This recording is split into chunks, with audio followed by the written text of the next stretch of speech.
গুরু হওয়া সোজা, কিন্তু শিষ্য হওয়া এক্ষুনি যদি কাউকে বকে দিই, সে বলে বয়ে গেছে, আর জীবনে আসুন, তাহলে শিষ্য হতে পারবে না, কিন্তু গুরু হওয়া যাবে। গুরু তো সম্মান পাবে, হ্যাঁ, কাউকে বকে দেবে, কাউকে ঝেড়ে দেবে, কাউকে মেরে দেবে, কিন্তু শিষ্য মার খেয়ে যদি টিকে থাকে, সেই একদিন বড় গুরু হবে। আর যে শিষ্য অপমানিত হয়ে বলে বয়ে গেছে, আর এ রাস্তায় জীবনে আস, তাহলে সে কোনোদিন শিষ্যও হতে পারলো না, আর গুরু তো হতেই পারবে না। রাধে শ্যাম কি। এক গুরুদেবের অনেক শিষ্য, জায়গা দেওয়া যাচ্ছে না, নানা অনুষ্ঠানে শিষ্যরা এলে আর জায়গা দেওয়া যাচ্ছে না, ভাষা দেওয়া যাচ্ছে না, কি ভিড়। সকলে গুরুদেবকে আবেদন করে, একটু বাড়ান বাড়ান বাড়ান, আমি লাগলে 10 টাকা দেবো, কি আছে, বাড়াচ্ছে। গুরুদেবও বাড়িয়ে যাচ্ছে, শিষ্যও বেড়ে যাচ্ছে, বলে জায়গার অসুবিধা, চল ওইখানে শুয়ে পড়ো। খাওয়ার অসুবিধা নেই, আগের দিন থেকে রান্না হচ্ছে, কোনো চল সকলে যায়। এই সকালে যখন চলে আসছে, গুরুদেব মনে করছে আমার শিষ্যের তো অভাব নাই, চারিদিকে কানায় কানায় পড়ে গেছে। বলো রাধে রাধা শ্যাম কি, গুরুদেব কি। এখন এক শিষ্য বলছে, গুরুদেব আপনাকে তো তাহলে জায়গা বাড়াতে হবে। বলে কিচ্ছু বাড়াতে হবে নি, কালকে একবার ছাঁকা শুরু করব। চালনিতে চালায় না, চালালে তো আলাদা হয়ে যাবে, কে থাকবে আর কে গলে যাবে, এটা করলেই হবে। বলে গুরুদেব কিরকম করবে? বলে সে তুই কাল দেখতে পাই। দেখি পরের দিন সকালবেলা গুরুদেব এরকম করে আসছে, বাড়িতে ছিল না, আশ্রমে ছিল। পরে তোরা সব কথা আছি রে, আয় আমি আর বাঁচবো না রে, আমার হঠাৎ এক মারণ ব্যাধি ঢুকে গেছে, আর বাঁচবো না রে। তার সব শিষ্যকে ডেকে দে, আমি সব দেখে চলে যাই। গুরুদেবের খবর পেয়ে যেখানে যা শিষ্য ছিল ঝেঁকে চলে এসেছে।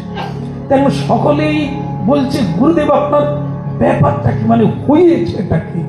আর সে মারাত্মক ব্যাপার, তোদের শুনে লাভ নাই, শুধু বলে যাই তোরা ঝগড়াঝাঁটি করিস না, তোরা কোনোদিন আসবি না এ কথা বলিস না, আসবি হরিনাম করবি থাকবি, আমি বোধহয় আজ রাত্রে চলে যাব। কি তাহলে আসি, সবাই একবার হরিধ্বনি করে দাও। আপনাদের প্রণাম থাকলো, ভালো লাগলো যে আপনারাও চান আমি রাত্রে চলে যাব। আপনারা একটু ভাবলেন না আমি কি বললাম? অন্তত আজ রাতটা কীর্তন একটু গায়, গুরু পূর্ণিমার রাতটা থাকি। বলো রাতে রাতে। সব শিষ্যরা বলে, গুরুদেব আপনি চলে গেলে আমরা কি নিয়ে থাকবো? বলে সেটাও তো আমিও ভাবছি, যা দিয়েছি তাই নিয়ে থাকবি, থাক বাবা, সকলেই ভালো থাক। এক শিষ্য নাছড়বান্দা, আপনি বলুন তো আপনার কি হয়েছে? বলে আমার এই জায়গাটায় এত বড় একটা বরণ হয়েছে, পেটকে লাল হয়ে গেছে, এই যে খুলে আছে দেখছিস না, খুলে আছে না, আছে না, খুলে আছে, হ্যাঁ। ও নাই, দেখাবো দেখাবো, একটা বিরাট বড়, ডাক্তারবাবু বলে দিয়েছে অপারেশন করলে মরে যাবে, আর ফেটে গেলেও মরে যাবে, সুতরাং মৃত্যু অনিবার্য, আমি চলে যাচ্ছি বাপ। তবে ডাক্তার একটা কথা বলেছে, যদি কেউ থাকে তাহলে আপনি বেঁচে যাবেন। কি বলুন তো, আপনাদের বলবো না ছেড়ে দেবো? না থাক, খারাপ লাগবে আবার, কোথায় মনে কষ্ট পাবে। ডাক্তার বলেছে রক্ত পুঁজটা যদি কেউ মুখ দিয়ে বের করে নিতে পারে, মানে টেনে, তাহলে আপনি এই যাত্রায় বেঁচে যাবেন। আপনার না বলুন, রক্ত পুঁজ যদি কেউ টেনে খায় সে বাঁচবে? সে তো মরে যাবে। আপনাদের মধ্যে তো কেউ নাই। গল্প শুনে এখন বলছে আছে, সময় হলে ডাকবো। বলো রাধে রাধে। শ্রী গুরুদেব বললেন, বাবা আমি এ কথা তোমাদের তো বলতে পারি না যে তোরা আমার রক্ত পুঁজ টেনে খা, তোদের সংসার আছে, তোদের এখন অনেক জীবন সামনে পড়ে আছে, ভালো থাক। তা কেউ কি টানবে? মুখ দিয়ে টানতে পারবে? আপনাদেরকে জিজ্ঞাসা করি, আপনারা পারবেন আমি জানি, কিন্তু তেনার একটাও শিষ্য হ্যাঁ বলল না।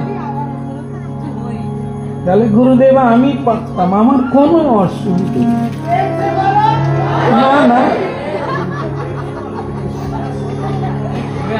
আমি পারতাম, প্রেম সে টেনে খেতাম। আসলে কয়েকদিন হলো ছেলের বিয়ে দিয়েছি, এখনো বৌমা রান্না ভাত খাইনি। তা আমার বড় স্বাদ একটু দুদিন সংসারে থাকি, আনন্দ উপভোগ করি। তাই গুরুদেব না হলে আমার কোনো অসুবিধে ছিল। আর একজন বলে আমারও কি চাই অসুবিধে, মেয়েকে কালকে দেখতে আসবে, মেয়ের বিয়ে দিই, ছেলের বিয়ে দিই, তারপরে তো মরবো। গুরুদেব না হলে আমার কোনো অসুবিধে ছিল না, আপনি মরে যান পরে দেখা। কোন শিষ্য শেষকালে বলল যে আমরা একটু না হয় বুঝে দেখি, আপনি দুদিন কষ্ট সহ্য করুন, আমরা একটু আলোচনা। যে আলোচনা করবে বলে গেছে সে আর আসে। একজনকে দীক্ষা দেয় সে নির্যাতি, তাকে দীক্ষা দেয়নি গুরুদেব। পরে তুই কিছু বুঝতেও পারবি না, জানিস না, এই দীক্ষা দিয়ে তোর লাভ নেই। আচ্ছা দেবো। সে গরু চড়ায়, গোয়াল ঘরে থাকে, সে এখনো দীক্ষা পায়নি। গুরুদেব একবারে মৃত্যু শয্যায় শায়িত, আরে এবার আমি চলে যাব রে, একটু হরিনাম শুনিয়ে দে, একটু মুখে গঙ্গা জল দিয়ে দে, আমি চলে যাই। সব শিষ্য কাঁদছে, কিন্তু কেউ পুঁছটা। যে শিষ্য দীক্ষা পায় না, মন্ত্র পায় না, সে বললেন গুরুজি আমার তো কেউ নাই, আপনার নাম শুনে আপনার চরণে এসেছি, আপনি ছাড়া আমার কেউ নাই। গুরুদেব আমি মরে গেলে কোনো জীব জন্তু কাঁদবে না, কারো দুঃখ করার কোনো লোক নেই আমার। গুরুদেব আপনার ওই ব্রণটা আমি মুখ দিয়ে পুঁজ টেনে নেব, আমি মরে গেলে কোনো ক্ষতি নাই, কিন্তু আপনি চলে গেলে এই পৃথিবীর মানুষকে উদ্ধার করবে কে? আপনি ভালো থাকুন, সুস্থ থাকুন। আমি যদি পরের জন্মে আপনার চরণে আসি, আপনি আমাকে মন্ত্র দেবেন, আমি ভজন করে আপনার সেবা করব। সব শিষ্যরা দেখলো ওর যখন কেউ নেই, তাহলে ওই খেয়ে মরুক। সেই শিষ্য বললেন গুরুদেব আপনি না করবেন না। আরে তুই তো আমার শিষ্যই নয়, মানে আমি তো তোকে এখনো দীক্ষা দিইনি, আমি তো তোকে গ্রহণ করিনি। বললেন না হোক, আমি তো গ্রহণ করেছি, আপনি আমার গুরুদেব। গুরুদেব না করছে, ঠেলে দিচ্ছে। সেই শিষ্যটি যে এখনো দীক্ষা পায়নি, সে একবারে জোর করে গুরুদেবের ওই জায়গায় কামড় দিয়েছে, ধুতির উপর দিয়ে কামড়ে দিয়েছে। কামড়ে দিতেই রস বেরোচ্ছে, আর দুই দিক দিয়ে রস বেরিয়ে পড়ছে। সকালে তখন বলছে এই রে, এইবার মরে যাবে, এই বিষেই মরে যাবে। তো গুরুদেব বলছে কি রে খাচ্ছিস, টেনে টেনে খাচ্ছিস? বলি গুরুদেব এটা খেলে মরে যায়। বলে কেন? গুরুদেব মিষ্টি লাগছে, অদ্ভুত মিষ্টি। এই ব্রণ খেলে কি মিষ্টি লাগে? তো অন্যরা বলে ব্রণ কি মিষ্টি লাগে? ব্রণ তো বিষ, ও তো তেতর, ওটা যে খাবে সে মরে যায়। এ কি বলে মিষ্টি লাগছে? গুরুজি বলে এই বোকা, মিষ্টি কি লাগবে রে, ব্রণ রক্ত পুঁজ কি মিষ্টি লাগবে? বলে গুরুদেব আমি খাবো, পুরোটাই খাবো। সে আরো চুষে শেষকালে গুরুজি বলে তুই তো মরছিস না। বলে গুরুদেব মরলে ভালো হতো, কিন্তু বললাম না তো, এ তো ভালো লাগছে, আমি পুরোটা খাবো। গুরুদেব বলে তবে তুই পুরোটাই খা, আমি কাপড়টা তুলে দিই। কাপড় তুলে দেখে সেখানে তো কমলা লেবু বাঁধা।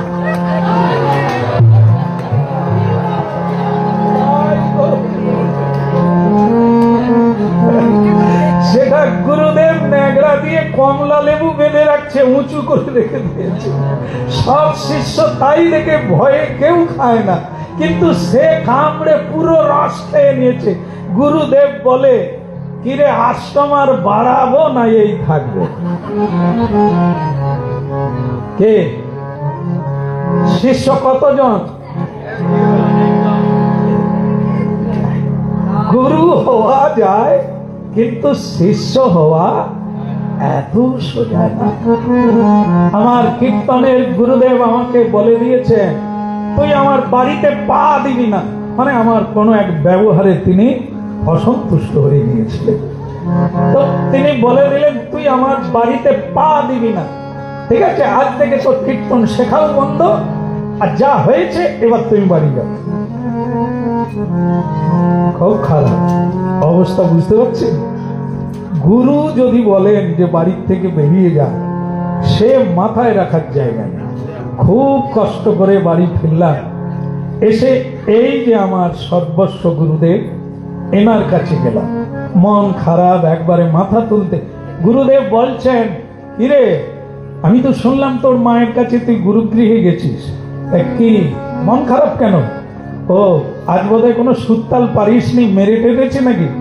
আমি তার চাইতেও বেশি একটা অন্যায় করেছিলাম। গুরুদেব বলে দিয়েছেন তুই আমার বাড়িতে উঠবি না। তা গুরুর বাড়িতেই যদি না উঠি আমি শিখবো কি করে, জীবন দাঁড়াবে কি করে? আমার এই গুরুদেব বললেন তোর শুভ দিনের সময় এসে গেছে, আর চিন্তা করো। আচ্ছা আপনারা বলুন তো, গুরু ত্যাগ করেছে তার শুভ দিন আসতে পারে? আমার ধারণা হয়েছে উনি বোধহয় একজন আর একজন গুরু খুঁজে দেবে, তাই ভালো হয়েছে। কিন্তু না, উনি বললেন ওনা আমার গুরুদেবের বাড়িতে প্রতি জন্মাষ্টমীতে কীর্তন হয়, আর আমি সেটা গাইতে যাই। কোনো জন্মাষ্টমীতে আমি কোথাও গান নিই না, সে গুরুদেবের বাড়িতে আমি যাই। তো সেবারে গুরুদেব বলে দিয়েছেন, এবার আমার গুরুদেব এই ডিমারি বাজারে এসেছেন নিমন্ত্রণ করতে, সামনে জন্মাষ্টমী। আমি সেখানে দাঁড়িয়ে আছি, এই যে আমার গুরু সঙ্গের একজন আছে, গুরু মাসি বাবা, তো শ্রী গুরুদেব ওখানে সবাইকে নিমন্ত্রণ দিচ্ছে। আমার এই গুরুদেব ওইখানে বসে আড্ডা দেন, হরিকথা বলে, ওখানে নিমন্ত্রণ দিতে এসেছেন। আমাকে দেখেছেন, আমি প্রণাম করলাম। গুরুদেব আমার সঙ্গে কথাও বলেন না, নিমন্ত্রণটাও দিলেন না। বাড়ি এলাম, গুরুজিকে বললাম দেখলেন তো আপনার সামনে সবাইকে নিমন্ত্রণ দিলেন, আমাকে তো দিলেন না, কি হবে? গুরুজি বলে তোর তো এই সুবর্ণ সুযোগ, কি করবো? না বলে তুই জন্মাষ্টমী দিন এক প্যাকেট মিষ্টি কিনে নিয়ে চলে যাবি। আপনারা বলুন তো, একটা মান সম্মানের ব্যাপার নাকি? নিমন্ত্রণ তো দেন না, তিনি বলে দিয়েছেন বাড়িতে উঠবি না, গেলে আমার আস্ত রাখবে বা অপমান করতে বাকি রাখবে? কিন্তু ইনি কিরকম গুরুদেব দেখুন, এই তো তোর সুযোগ, তোর পরীক্ষা নিতে চাইছে, তুই যাবি। বাস কাঁকটার বাজারে এক প্যাকেট মিষ্টি কিনে নেওয়ার পরে খালি এগায়, গেলে কি বলবে? যদি অনেক লোকের সামনে বকে, মিষ্টি ঘর নিয়ে বলবে, গেলে কি হবে? কাঁকটার বাজারে যত পরিচিতি লোক, তার এখনো যাওনি, তুমি এখানে দাঁড়িয়ে আছো কেন? আরে আজ তো তোমার গুরুদেবের বাড়ি অনুষ্ঠান। হ্যাঁ হ্যাঁ অনুষ্ঠান অনুষ্ঠান, বলে চলো আমরাও যাচ্ছি তো, তুমি আজ গাইবে রাত্রে, আমরা যাবো না, চলো। এরা তো জানেনি যে ভিতরে কি হয়েছে। যেই দেখা হয়েছে আরে চলো না, আমি কিন্তু তখন একটা লোক খুঁজছি যে কাউকে ধরে নিয়ে যাও। তো লোক যদি থাকে গুরুদেব একটু কম দেবে, আর লোক যদি না থাকে তাহলে তো কম করে দেবে না, কারণ ওনার রাগ আছে প্রচন্ড, খুব শাসন করে। বলো রাধে রাধে। বাস যায় হবে, যন্ত্র চালিতের মতো চোখ বন্ধ করে চলে যাচ্ছে। রাস্তায় কত লোকের সঙ্গে দেখা, কেমন আছো, কোনো কথা বলি। বাস গিয়ে গুরুদেবের বাড়ির সামনে একটা মোড় আছে, হ্যাঁ, তার বাড়ির থেকে আমাকে দেখা যায় লোকজন প্রচুর, কীর্তন চলছে। সেই সময় এরকম মিষ্টি হাতে দাঁড়িয়ে, আর গুরুদেব বেরিয়ে পড়েছে। বেরিয়ে শুরু, সকলেই বলছে আরে শ্যাম এসো এসো, আমরা তোমাকে দেখতে পাই না, তুমি কোথায় ছিলে, এসো। আর গুরুদেব বলে হ্যাঁ দাঁড়িয়ে থাকো, গুরু গৃহে তো দাঁড়াবার জায়গা, কত কাজ করে আছে নিজের হাতে, আমাকে করতে হচ্ছে, উনি দাঁড়িয়ে আছে, মিষ্টির সঙ্গে রেখে দিয়ে কাজ করো। এটাই গৌর হরি। যেন মনে হলো পাষাণ চেপেছিল মাথা, 1 মিনিটে নেমে গেল। গুরুদেব বলে মিষ্টির ঠোঙা নিয়ে দাঁড়িয়েছে, কাজ করতে, কাজ করো, পাতা তোলো, ঝাড়ু। বাস, তোর মিষ্টির ঠোঙা যে আমি কাকে দিয়েছি আর মনে নেই। বাস, হ্যাঁ, আনন্দে কাজ করতে লাগলাম, একবারে না খেয়ে কাজের পর কাজ, সব সময় যেন গুরুদেব দেখতে পাই আমি কাজ করছি। বাস, সন্ধ্যার দিকটায় গুরুদেব বলছেন তাহলে রাত্রিবেলা একটু গান হোক, আসছো যখন একটু কীর্তন করো। আর সেদিন কীর্তনও দুর্দান্ত গিয়ে দিয়েছি, কারণ ভেতরে তো গুরু কৃপার দুঃখ আছে। গুরুদেব তারপরে আরো একটা ঘটনার দ্বারা শ্রী গুরুদেব আমাকে এরকমই ফাঁকা জায়গায় ডেকে বলে দিলেন, আজ থেকে আমার যা আছে তা তোমার, আমার অকৃপণ বলে কোনো বস্তু থাকলো না, আমি পূর্ণরূপে তোমাকে দিয়ে দিলাম, তুমি আমার সব।